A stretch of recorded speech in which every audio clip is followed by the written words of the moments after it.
Olá, queridos amigos, camaradas, companheiros. Essa semana aqui já começou a campanha eleitoral, em meio aí a análises geopolíticas que nós vamos continuar fazendo. Nós temos que prestar atenção no vereador, né? No prefeito, não vamos descuidar disso. Temos que olhar do outro lado do mundo. Temos que olhar para os nossos cursos de religião e de literatura, que não vão parar, mas não podemos descuidar da política local, né? Tarefa prioritária é derrotar o fascismo, que aqui, em plagas tupiniquins, atende pelo nome de bolsonarismo. Bom, hoje nós vamos terminar a aula passada. Domingo passado eu tive que suspender, voltando aí do Rio de Janeiro, e semana tumultuada. Agradeço os canais parceiros. Nós vamos acelerar um pouco. Eu tenho que terminar a aula 3 do cristianismo, que são os primeiros concílios ecumênicos. Vou fechar aqui hoje.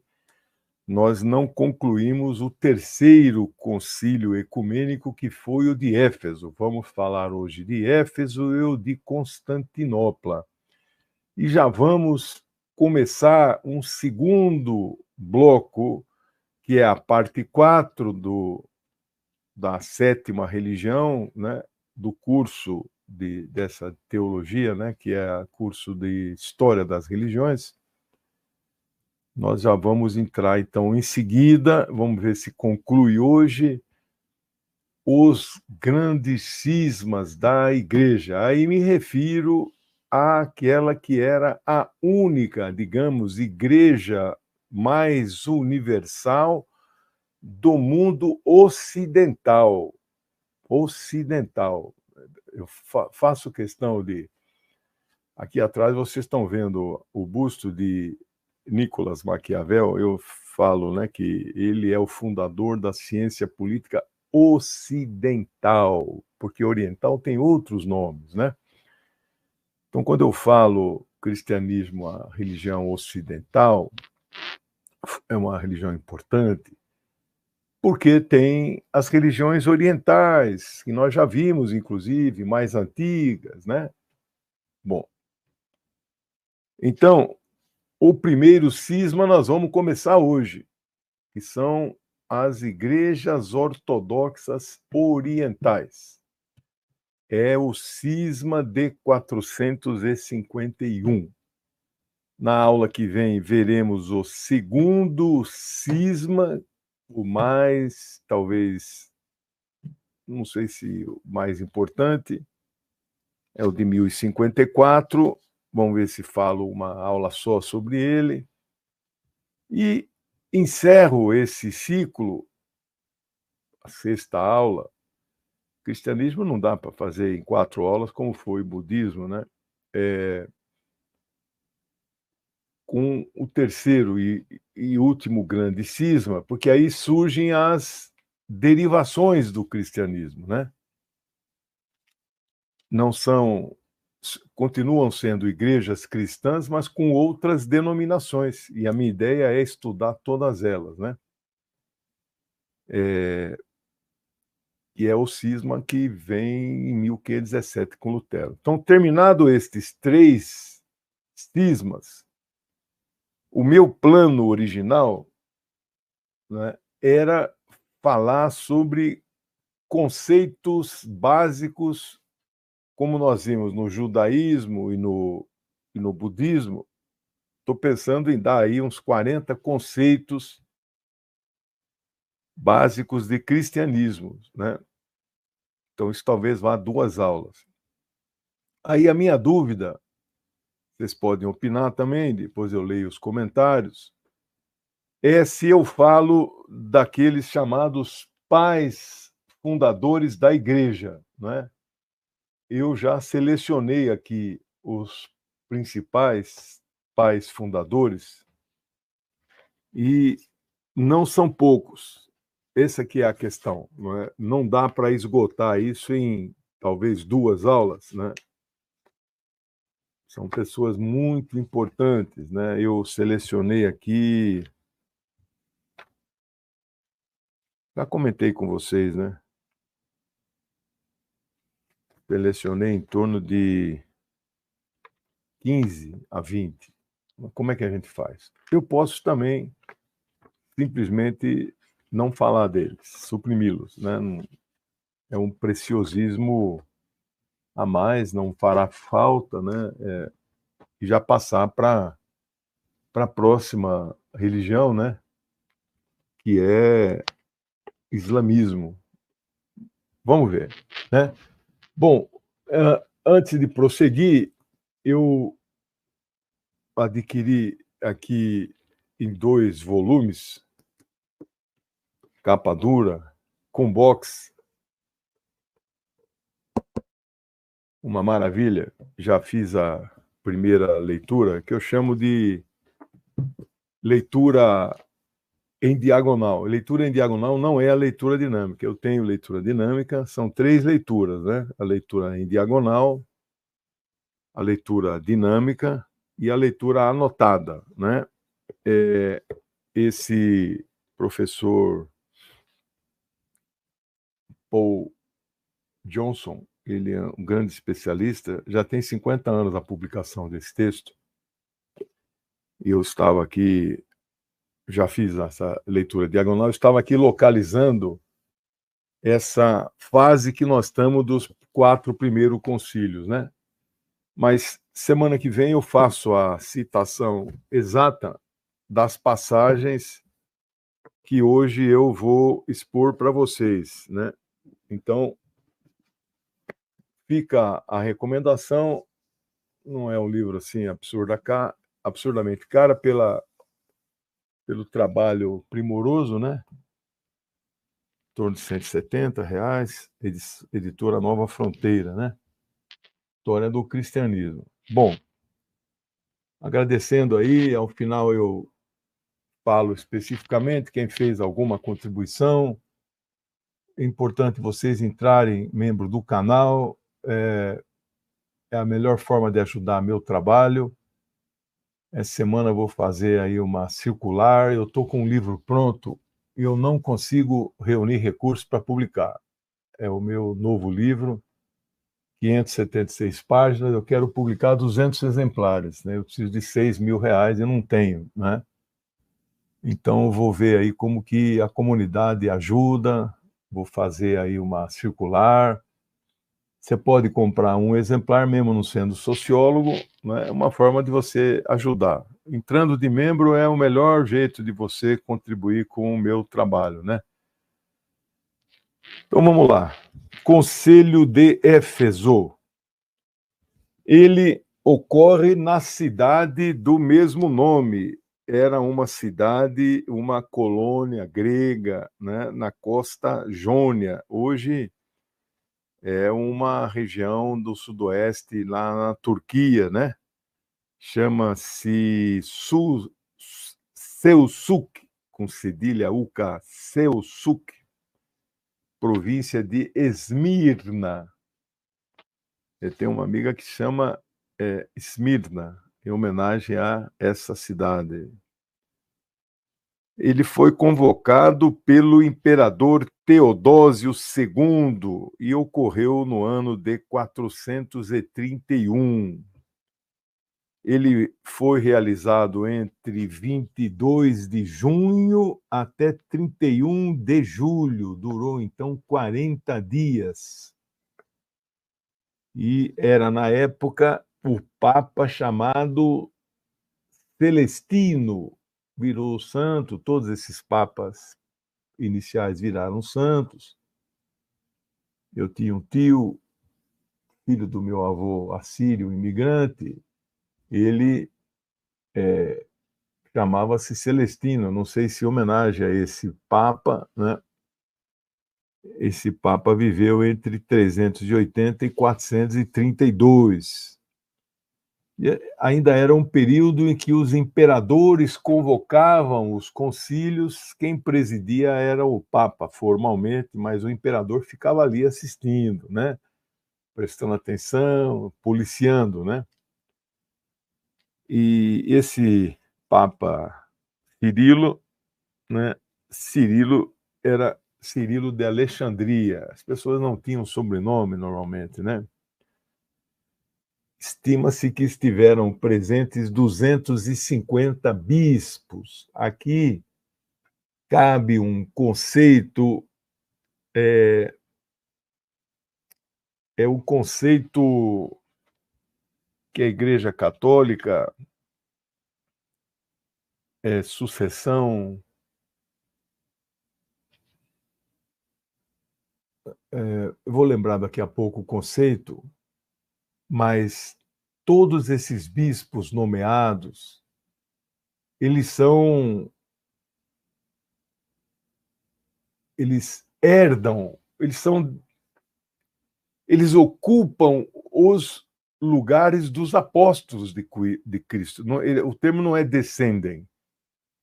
Quando Judas Iscariotes morreu, há uma passagem, não sei se num dos 4 evangelhos ou em algum Ato dos Apóstolos, né?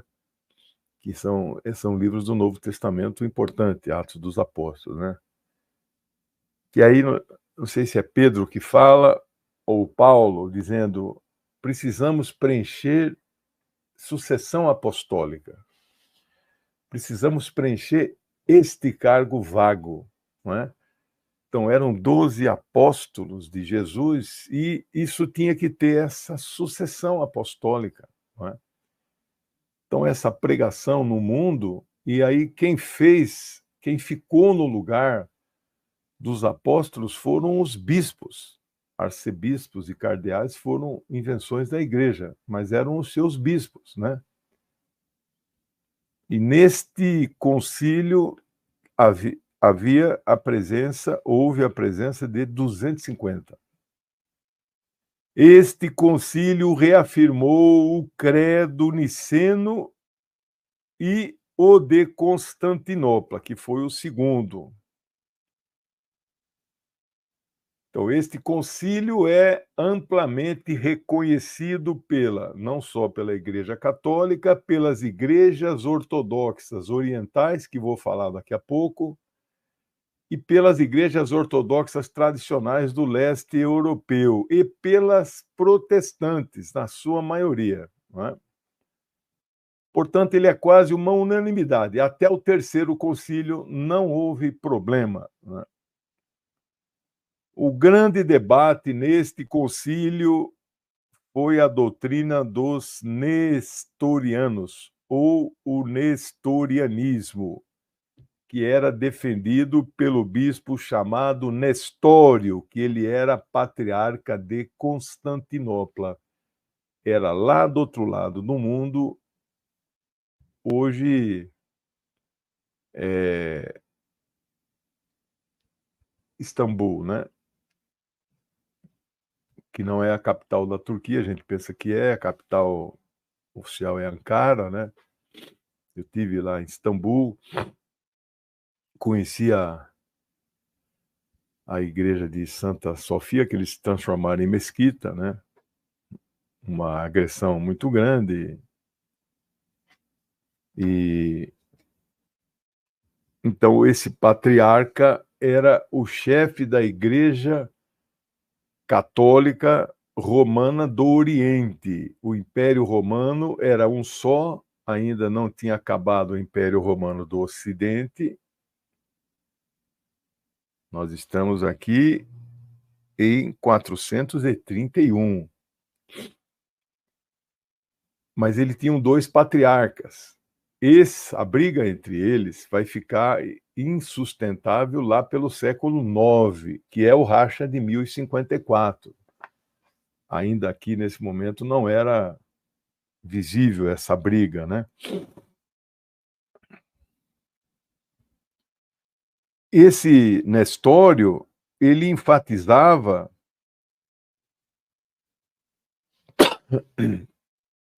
a desunião entre as naturezas humanas e divinas de Jesus, né?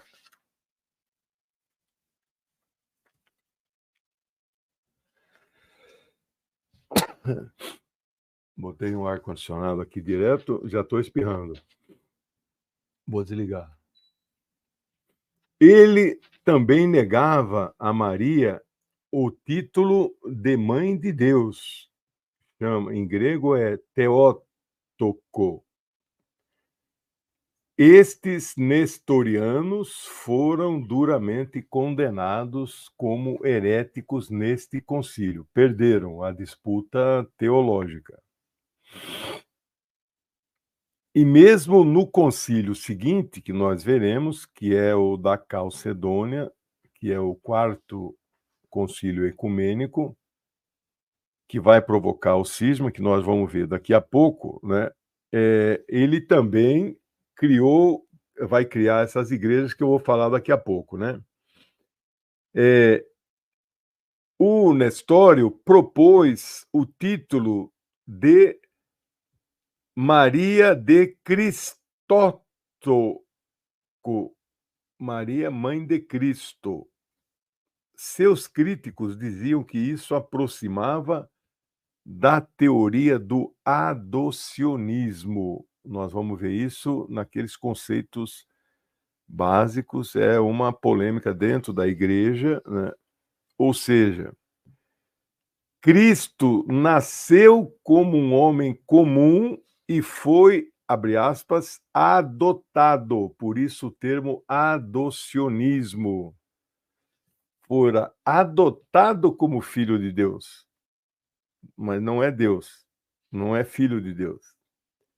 Então, pode-se dizer que o nestorianismo é um tipo de diofisismo, ou seja, a natureza humana e divina se relacionam-se em Cristo. Significa duas naturezas existindo em uma única pessoa. Havia uma clara rivalidade entre o patriarcado de Alexandria e o de Constantinopla. Então, venceu aí a maioria e ele foi expulso como herético. E o último concílio ecumênico dos quatro primeiros, importantes, a numeração atual do concílio, ele está no... Atualmente é o número 21, 65 nunca mais foi realizado, né? Então, o último foi o Concílio de Calcedônia, né? Realizado na cidade, né, de mesmo nome, fica na Bitínia, na Turquia, e ocorreu entre 8 de outubro e 1º de novembro de 451. Durou, então, 25 dias, convocado pelo imperador Marciano, que viveu entre 392 e 457. Portanto, viveu 65 anos. Eu já estou ganhando dele por 2 anos, né? Eu dou sempre o período total de vida do imperador, seja lá quem for a pessoa. Eu não dou o período do reinado. Aí seria poluir com muitos números e informações, né? Era papa, na época, Leão Magno, que também virou São Leão, né? Ele viveu só 61, então eu estou bem no lucro. Ele viveu entre 400 e 461. O maior objetivo deste concílio foi exatamente anular o concílio de Éfeso, que ele teve um caráter mais regional. O objetivo principal, anular a doutrina do chamado monofisismo. O concílio Calcedônia reafirmou a dualidade humana e divina de Jesus. É reconhecido pela maioria das igrejas, além da católica.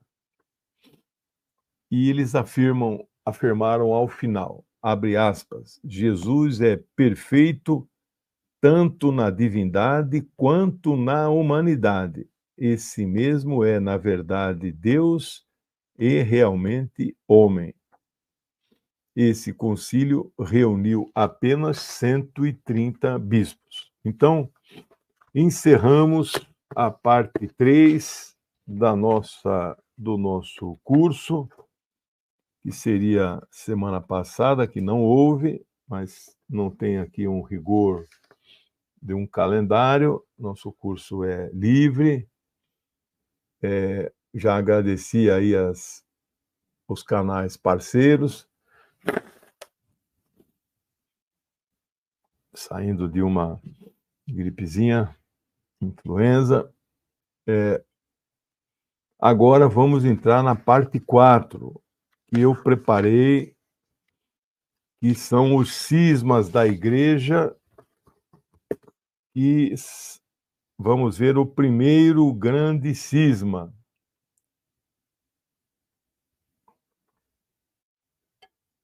Boa noite aí, meu amigo Cleison chegando agora, Ronaldo. Ao final eu agradeço aí, 3 amigos e amigas fizeram gestos de contribuição. No curso de literatura da quinta-feira, nós estamos vendo o 4º livro daqueles 30. Vai ser um curso longo também, né? Nós já estamos, então, vendo o livro Fausto, Doutor Fausto, de Wolfgang Goethe. Grande Goethe. Eu fico emocionado até falar dele. E ele diz assim: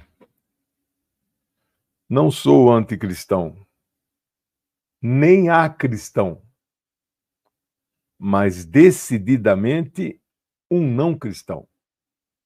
Você entendeu ou não? Eu entendi tudo. E você? Esse era Goethe. Vou repetir devagarinho para você prestar atenção. Não sou um anticristão, nenhum acristão, mas decididamente um não cristão. O a, em grego, é uma negação, sem, né? Ápode, sem pernas, né? Anomia, sem normas, né? Acristão é um não cristão, né?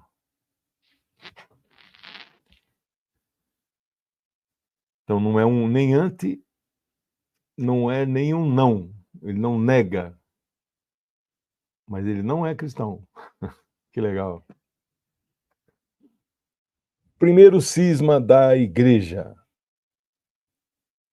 O primeiro cisma da igreja, de forma mais estruturada como nós conhecemos, não aconteceu de repente, mas o marco inicial do cisma ou do racha, você usa o termo que você achar melhor, foi esse Conselho da Calcedônia. Então, um conjunto de bispos acabaram criando outras denominações de igrejas que deram origens a novas estruturas religiosas que hoje mobilizam o horário do café. Obrigado, meu amorzinho.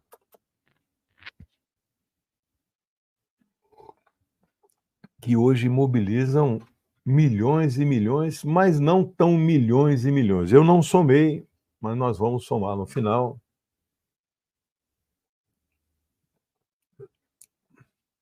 Aqui está a igreja que o meu avô participava.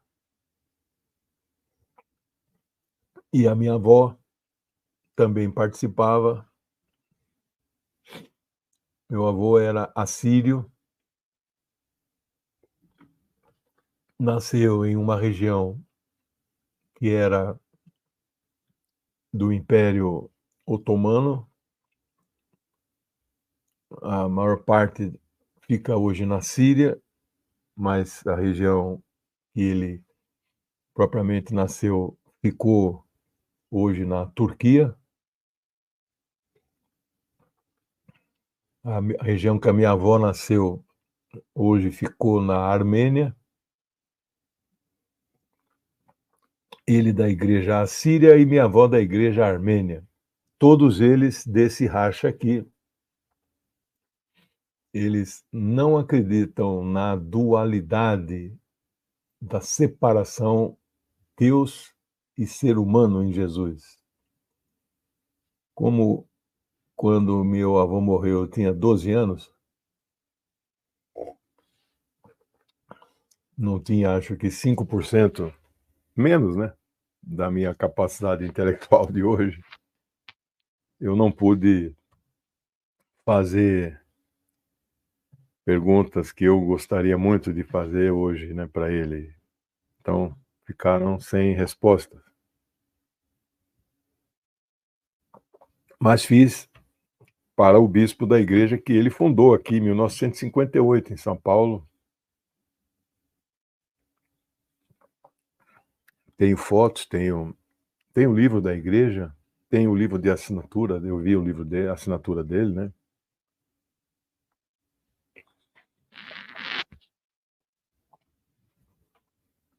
Ele veio com meu tio fundar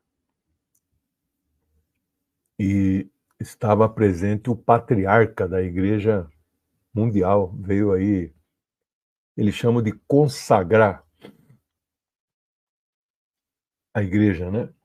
Tem duas em São Paulo, uma em Belo Horizonte e tem uma em Campo Grande. Eu visitei a de Campo Grande, visitei as duas de São Paulo, né? Entrevistei o de Campo Grande e o de São Paulo, né? São Paulo é São João Batista. E eles são monofisistas ou miafisista. Já vou explicar. Então, para mim, religião não tem lógica. Eu estou dando um curso, todo mundo sabe que eu não tenho religião, que sou um ateu, mas respeitador das religiões, tanto respeitador que estudo, que dou curso, com todo respeito. Vocês nunca viram aqui fazer nenhum assinte, nenhum deboche e jamais virão, né? Mas eu acho estranho separar mesmo as coisas, né? Esse seriado que está passando, Chosen, acho que é no Prime, é, Jesus e Deus é a mesma coisa. Ele faz milagre.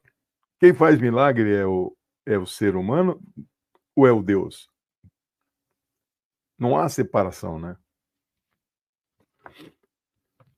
Para mim é tudo muito difícil de compreender, né? Bom, então, repetindo aí, resgatando o finalzinho, né? A questão central, então, eram as duas naturezas definida pelo Quarto Concílio e aceita pelos ortodoxos e também outros ortodoxos, não esses que eu vou falar aqui, né? E pelos protestantes. O Conselho Mundial de Igreja, uma espécie de associação internacional fundada em 1948, agrega 348 denominações. Ele prefere chamar estas igrejas de igrejas ortodoxas orientais.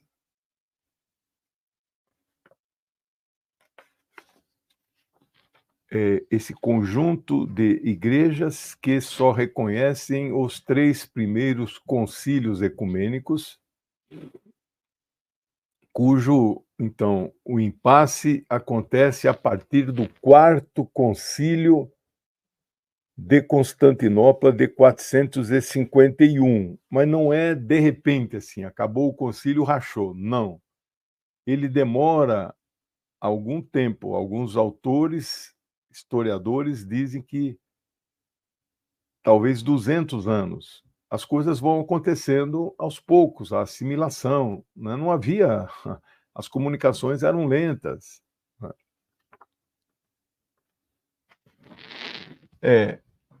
Alguns também chamam essas igrejas de ortodoxas calcedônicas, ou ainda igrejas ortodoxas bizantinas.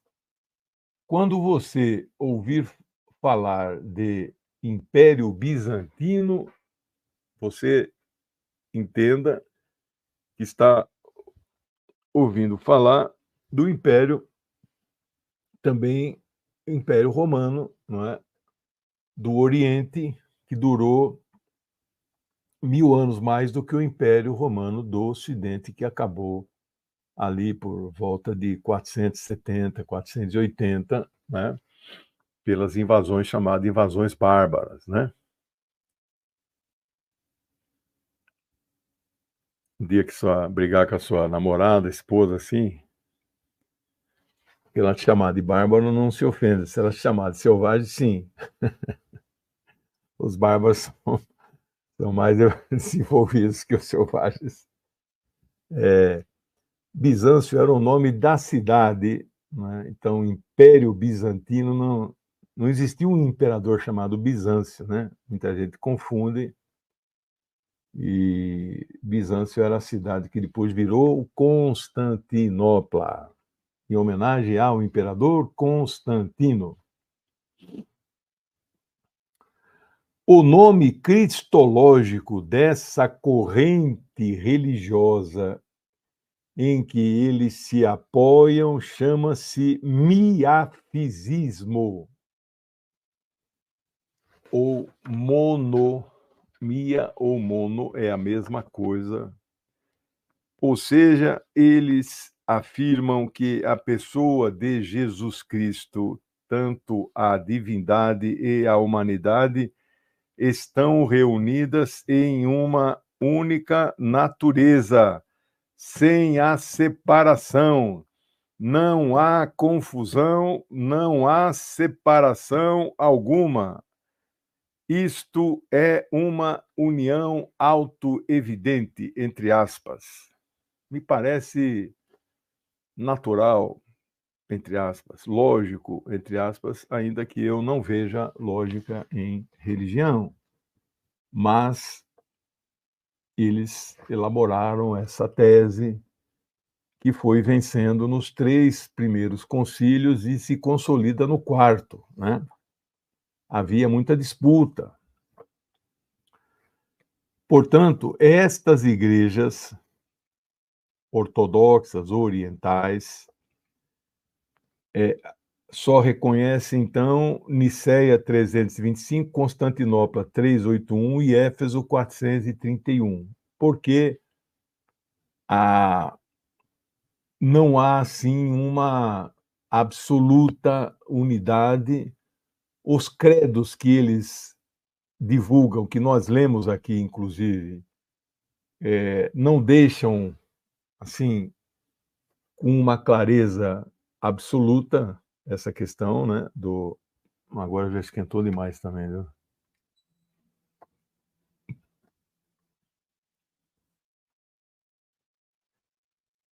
Bom, a rejeição de Calcedônia começa pelo próprio Papa da época.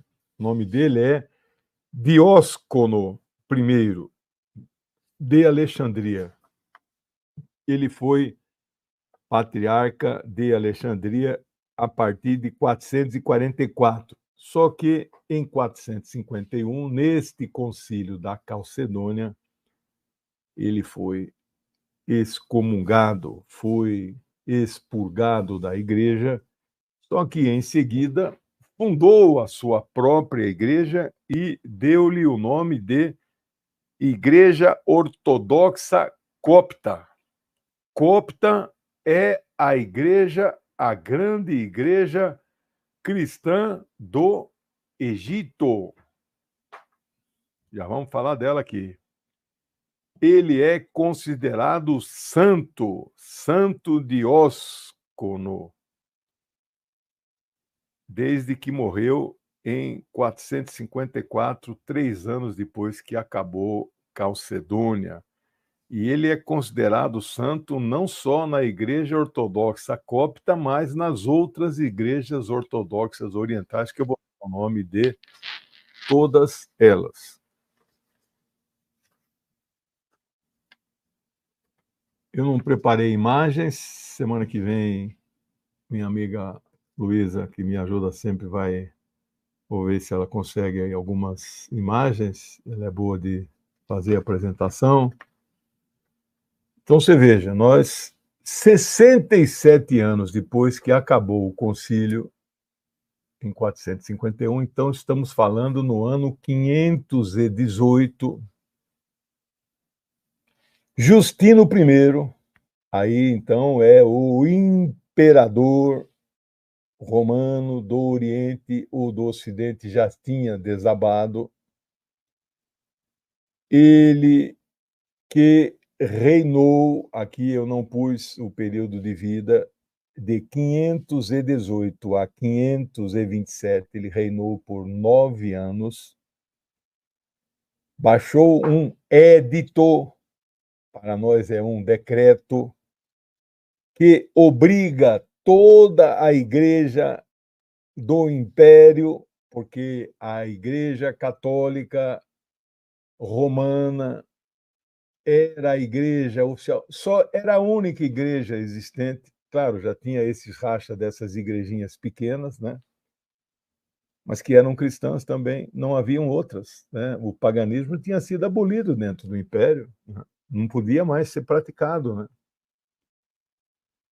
Paganismo e o politeísmo, era agora o monoteísmo, não era nem mais a monolatria, não era mais permitido, né? Monolatria, você tem o direito a adorar um Deus, você escolhe. Agora não, é o Deus, né? Era único. Esse édito de Justino, não confundir com Justiniano, Justino I, ele obriga toda a igreja romana do Império do Oriente a aceitar a doutrina de duas naturezas de Jesus, a natureza divina e a natureza humana convivendo na mesma pessoa.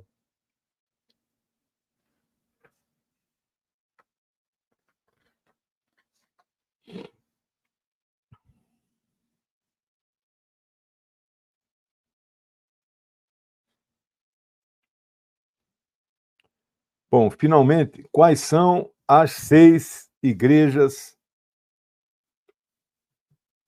que são consideradas monofisistas ou miafisistas?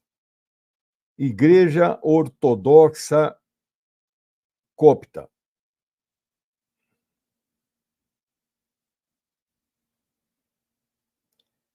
fundada por Marcos, o evangelista.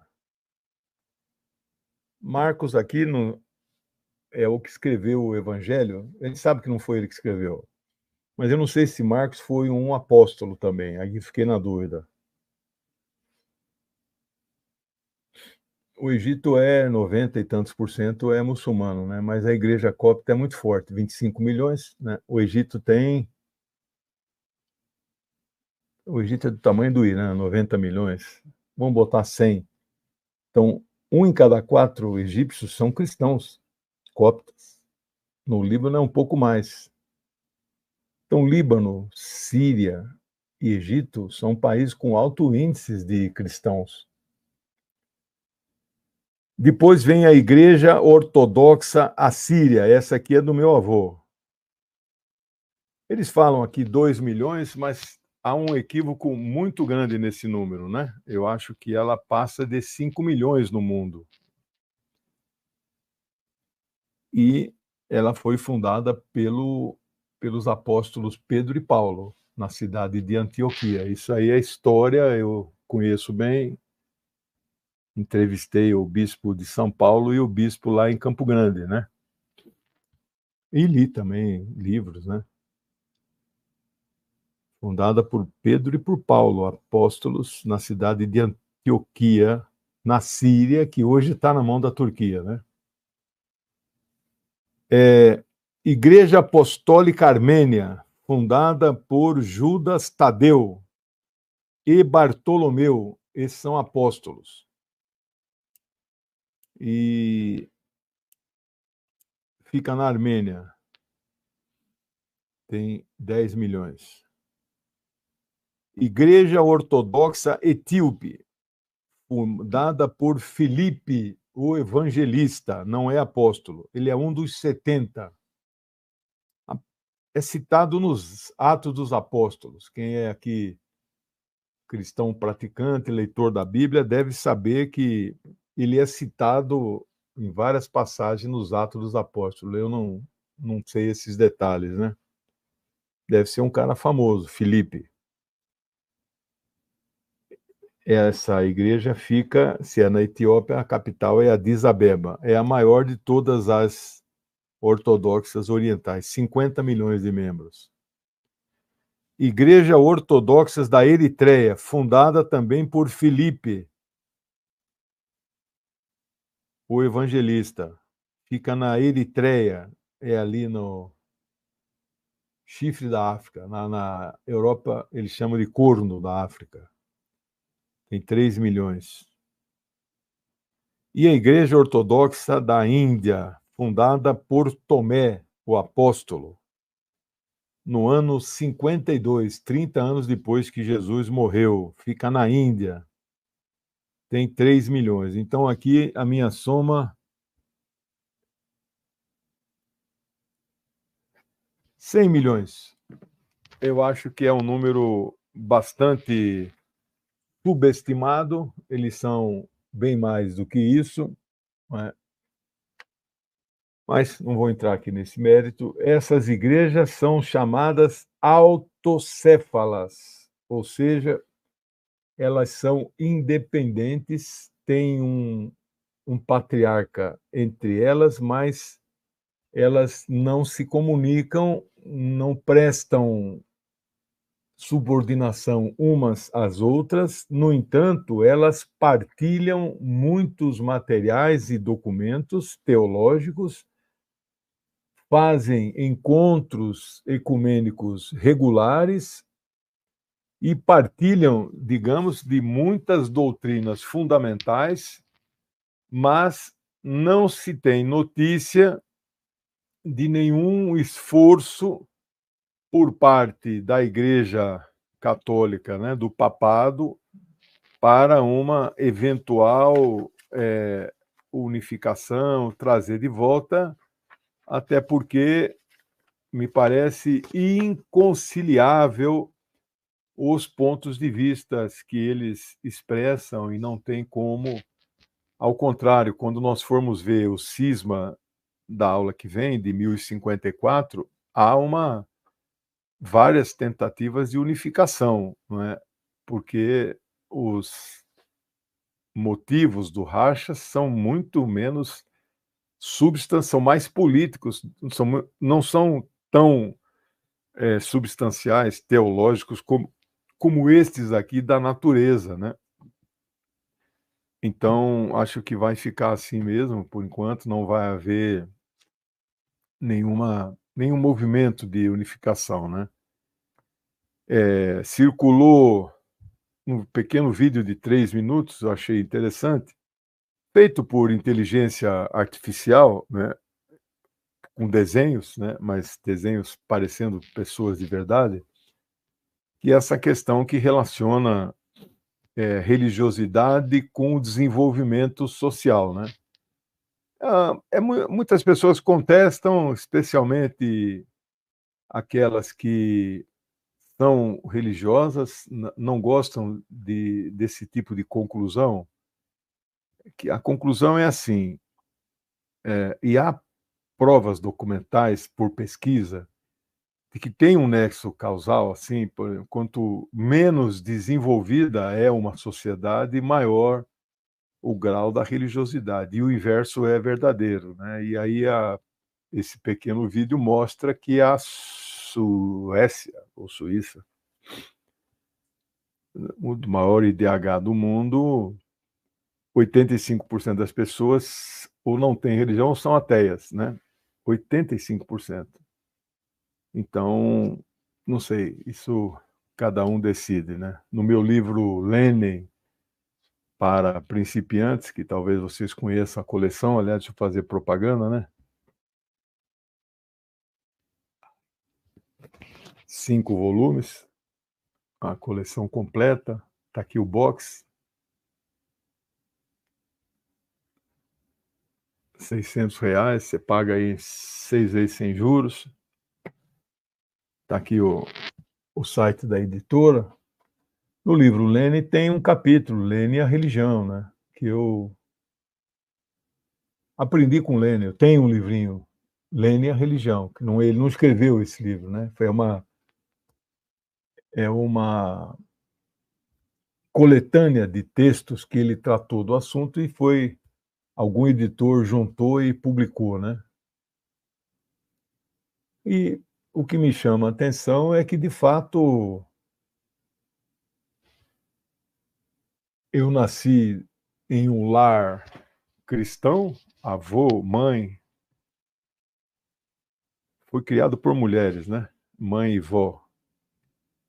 E fui batizado, fiz primeira comunhão, nunca me consultaram nada, mas em um certo momento eu, né, me politizo, descubro a filosofia materialista, me apaixono pela ciência, física, e, né, vou me desenvolvendo intelectualmente e gradativamente me afasto, naturalmente. Eu fico imaginando que esses esse processo que eu vivi individualmente, eu imagino que uma sociedade possa viver, né? Então, o que eu vivi de forma natural, uma sociedade possa viver também, né?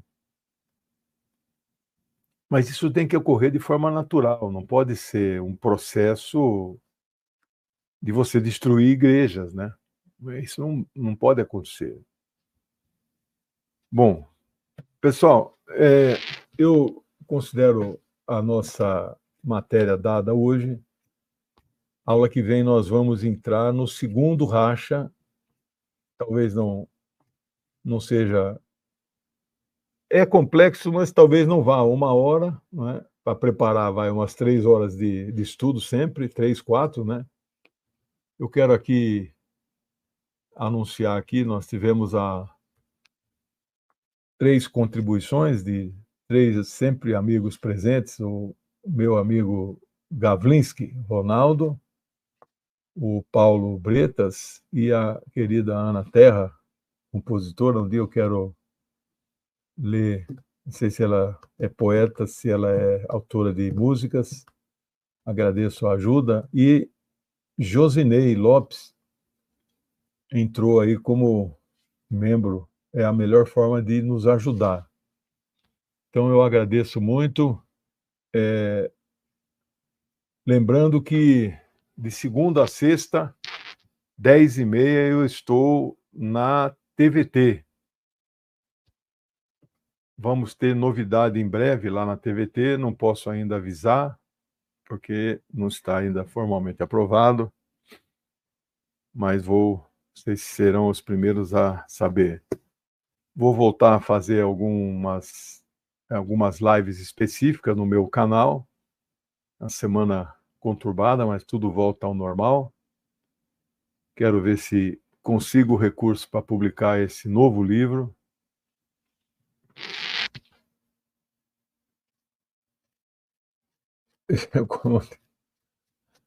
É o Rivadavia aqui, ó. Eu não casei na igreja nem na primeira nem na segunda vez. E a minha única filha não foi batizada, né? E o que eu nunca entendo, viu? Do ponto de vista do cristianismo tradicional, eu posso ser considerado um homem bom, né? Eu não faço mal, quer dizer, faço mal para a burguesia, né?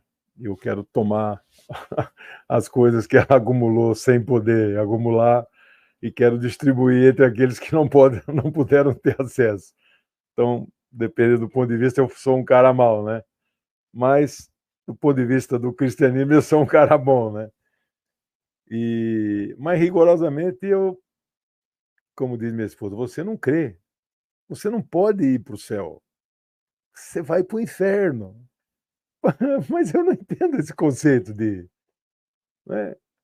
Então, fazer o bem não basta. Tem que crer no Deus deles, né? Assim, enfim, vamos ver. Eu costumo brincar para os meus amigos aí, crentes, que, rapaz, se for tudo verdade o que vocês estão falando assim, eu vou entrar na frente de vocês, viu? Toma cuidado, hein? É isso. É quarta-feira, 13 horas, com o José Reinaldo. Quinta-feira, 5 horas, Goethe. Ainda estou falando da vida dele. E domingo, mas vou fazer uns 2 programas extras essa semana aqui. O mundo está mudando muito aceleradamente. Lula continua pedindo as atas, mas vai ficar tão assim. Já pensou, o Maduro entrega as atas para ele, o que o Brasil vai fazer? Vai ficar somando voto? É uma barbaridade uma coisa dessa, presidente Lula. Não é função sua ficar somando o voto de outro país, presidente Lula. Sai desse mundo. Reconheça logo aí a eleição do presidente Maduro. Cai fora disso. Parece que chegou num caminho sem volta. Não dá, né? Passou já do ponto de reconhecer. Que barbaridade.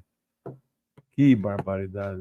É igual o Bolsonaro, não reconheceu a vitória do Bush, do Biden. Passou do tempo. Nós vamos ficar assim com o Maduro.